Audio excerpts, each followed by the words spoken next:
My name's Daniel Bushell. People turn backs on big tech as the boycott movement gains ground. Coming up. Ways to stop surveillance as the NSA scandal grows. The UN Human Rights Rapporteur tells us Israel's, quote, genocidal.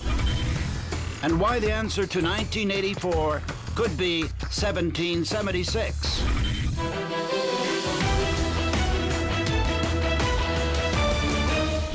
The founding fathers, writes author Tony Cartolucci, didn't drink their oppressors' tea. When they found products were fundamentally wrong, they simply boycotted them. Independence Day, 2 centuries on, Cartolucci notes, once more, the major products are acting against the public. This 4th of July, Restore the Fourth across 50 cities called to bring back the 4th Amendment of the Constitution. In 3 days, 500,000 people have written to Congress through Stop Watching Us. The Restore the Fourth movement demands an end to warrantless surveillance of every person. Having been exposed, passing everything to the government, big tech giants have already expressed fears over a boycott. People have moved to encrypted email like Thunderbird Enigmail, operating systems such as Linux, and browsers like Tor. Let's speak to James Corbett of the Corbett Report. Great to talk to you. Why should those who haven't switched worry about their every move being tracked? Philosopher Jeremy Bentham, who wrote about the idea of a perfect prison called the panopticon, which is the idea of having a prison cell that was built in a circular fashion so that all of the cells would be on the outside, and in the center of the prison you'd have a guard tower where the prisoners couldn't see into the guard tower, so they couldn't see if they were being watched at any particular time. And so the prisoners would start to act as if they were being watched at all times. The revelations about what the NSA is doing, it does play into that agenda, because now there are people who realize they are being listened to and spied on at all times and are adjusting their speech accordingly. They might be afraid to speak on certain issues because even if they are innocent, they feel that it's wrong to speak out against the government.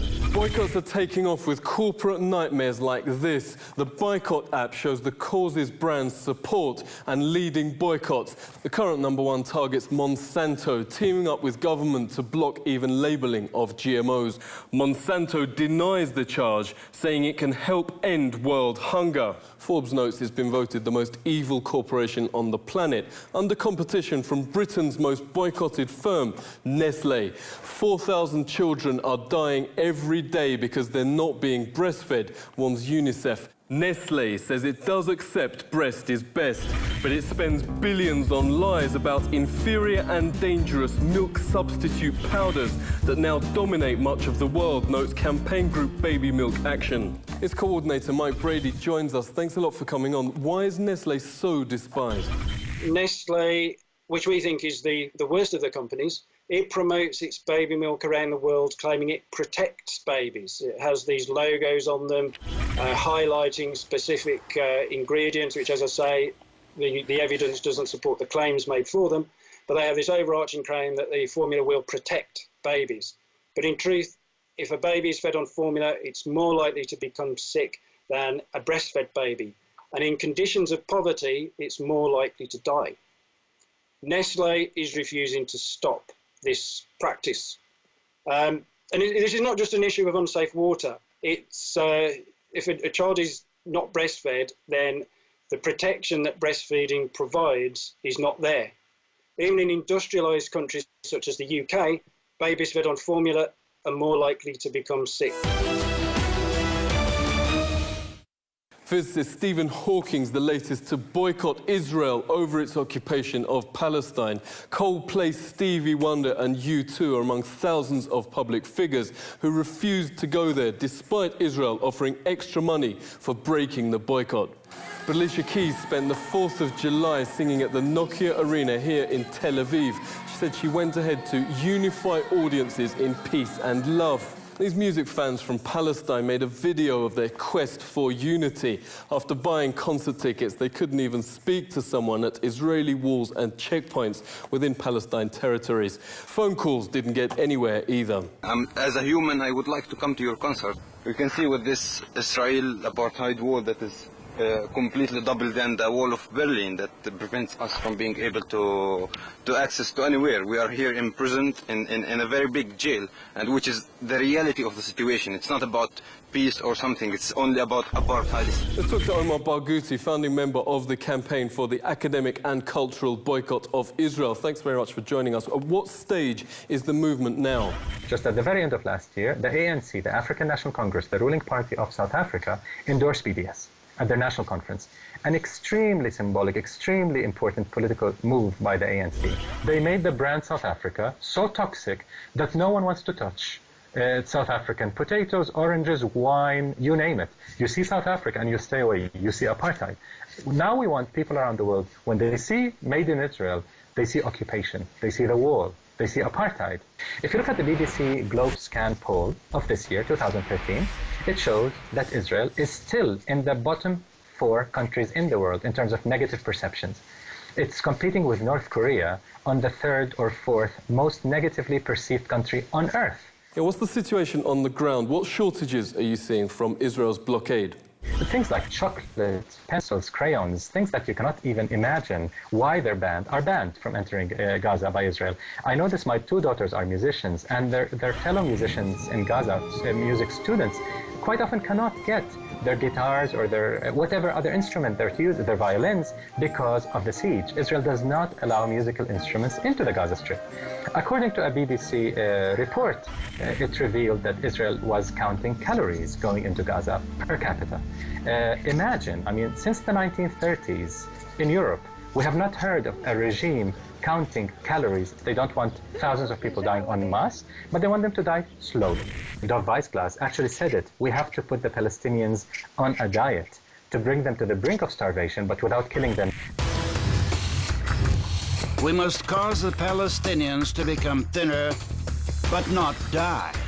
Public pressure has already forced major investors to pull out. The UN Human Rights Rapporteur warns a boycott may be the only thing that can stop, quote, genocidal Israeli policies that are slouching towards a Palestinian Holocaust. Professor Falk, thank you very much for joining us. Can you explain such serious concerns? When you target a group, an ethnic group, and inflict this kind of punishment upon them, you are in effect nurturing a kind of criminal intention that is genocidal, not genocide, but genocidal in its nature. Companies seen as supporting war crimes are targeted. Sites like Consumers Against War list the multinationals who bankrolled the US president's campaign. Since the invasion of Iraq, boycotts of such firms have shot up, notes the magazine Ethical Consumer. The same conglomerates pay so low, notes HuffPost. Employees are forced to rely on soup kitchens and other welfare. The Tax Justice Network found these multinationals are hiding twice the US economy, $32 trillion, in offshore tax paradises, bankrupting cities throughout the US. Activist Eric Draitser, great to have you on. What will this lead to?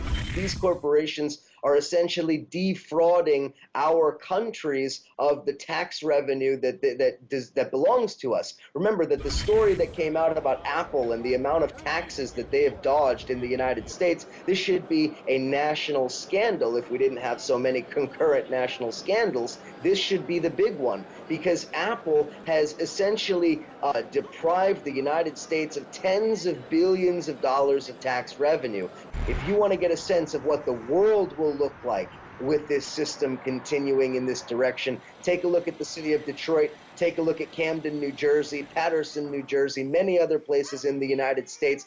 Yeah, so where can people start with alternatives? Your local farmer's market. It might not seem terribly glamorous or incredibly revolutionary action, but it is actually quite powerful. What you're doing is, instead of giving your money to Walmart or to Target or to wherever you might buy your food, you're giving it and to build up the agricultural infrastructure that's necessary in the local community. James Corbett, what can the boycott achieve? How powerful is this?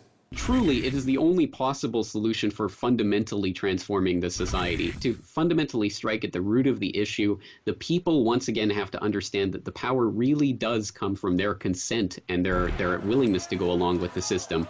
And when they withdraw that, whether that be from a specific company or from a specific industry or from the government at large or whatever context that's in, when they withdraw their consent and actually put themselves out there to protest against what's happening, en masse, it can truly change the course of history. And we've seen this time and again with all sorts of movements, whether it be Gandhi bringing down the British Empire in India or the civil rights movement in the United States, or all sorts of protest movements that started out sometimes as boycotts or pickets against the Montgomery bus company or things of that nature that can have truly world-changing effect. Yeah, what if people are fed up with the government, both Republicans and Democrats, using the same drones, mass surveillance, and all the rest?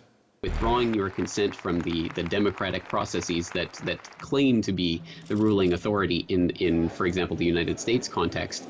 And that comes from having more people not voting in an election than voting is a clear sign that that there is that withdrawal of consent. And when we start to reach those types of levels and people are either writing in none of the above or withdrawing from the voting process altogether, I think you can start to see that there's a type of way that you can boycott government policies to at least get it to respond to what's happening. When it loses the legitimization that comes from these phony elections that are put on every 4 years, I think people will start to understand that the system itself really does lack the authority to rule over the country. Consumer rights hero Ralph Nader said if a boycott hurts sales just 2%, it has won. The organizing power of the web means it's just a question of choosing the target.